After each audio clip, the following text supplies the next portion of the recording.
Shalom, shalom, shalom à l'Éternel Jéhovah, notre Dieu assis sur le trône, seul soit la gloire.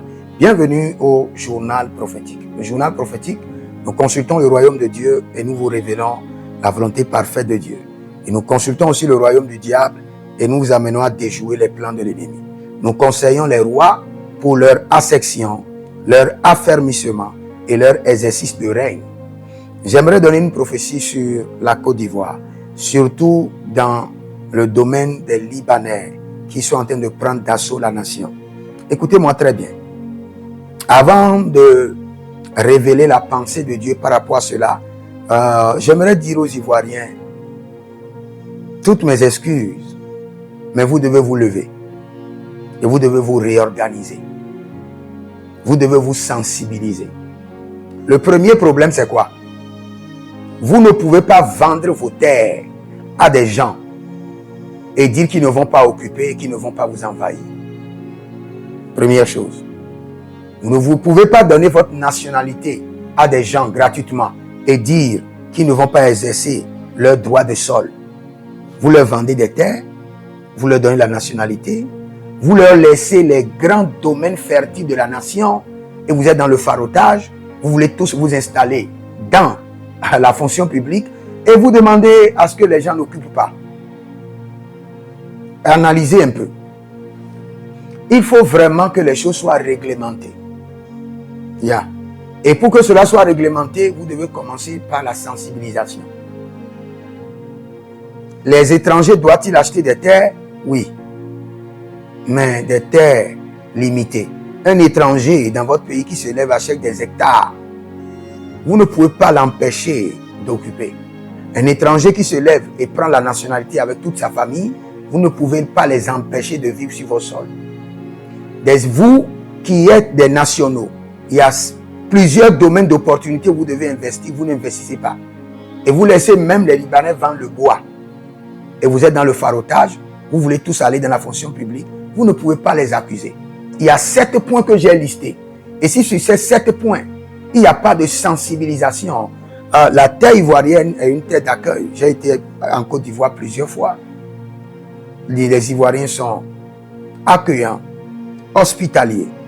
Mais vous devez réglementer certaines choses. Sinon, même la politique, vous serez dirigé par des étrangers. Le commerce, la communication, le transport, l'économie, tous les domaines clés sont en train de retomber dans la main des étrangers. Parce que vous êtes là, vous observez. Et vous parlez beaucoup sans rien faire. Sans rien faire de concret. Et ce n'est pas bien. Ça ne peut arriver nulle part. Donc, ce que j'aimerais vous dire, vous qui êtes étrangers de la pensée de l'Éternel, mobilisez les ONG, vous qui avez les moyens, donnez-les la vision d'aller sensibiliser sur la réalité des choses. Et faites attention à qui vous vendez vos terres, à qui vous donnez vos passeports, vos nationalités et à qui vous léguez certains commerces de la nation. Je ne suis pas contre les Ivoiriens, je ne suis pas contre les Libanais. Et faites attention. Avec la guerre en Iran et ce qui se passe au Liban, vous allez accueillir des milliers et des milliers de Libanais.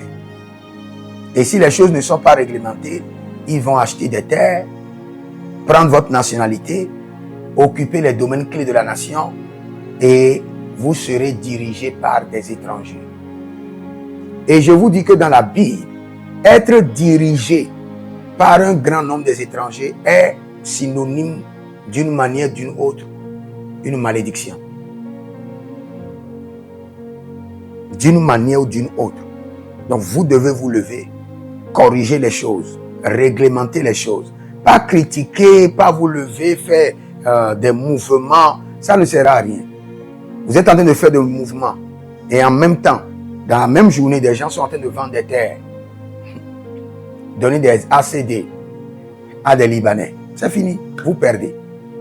Nous prions pour la Côte d'Ivoire et nous demandons à ce que le Seigneur accorde la sagesse aux autorités, mobilise des ONG pour sensibiliser et qu'il n'y ait pas de mouvement à caractère de racisme, de destruction, mais des mouvements sages, capables de résoudre les problèmes. Au nom de Jésus-Christ de Nazareth. Si vous êtes en ligne, abonnez-vous, likez la vidéo et surtout, demandez une consultation prophétique au plus 228 97 16 90 90. Même mon numéro de la Côte d'Ivoire fonctionne. Je crois plus 225 05 65 93 41 74. Même mon WhatsApp de la Côte d'Ivoire fonctionne. Vous pouvez m'écrire dessus et vous verrez la gloire de Dieu. Écrivez dans les commentaires. L'Éternel a parlé, l'Éternel a agi. Shalom.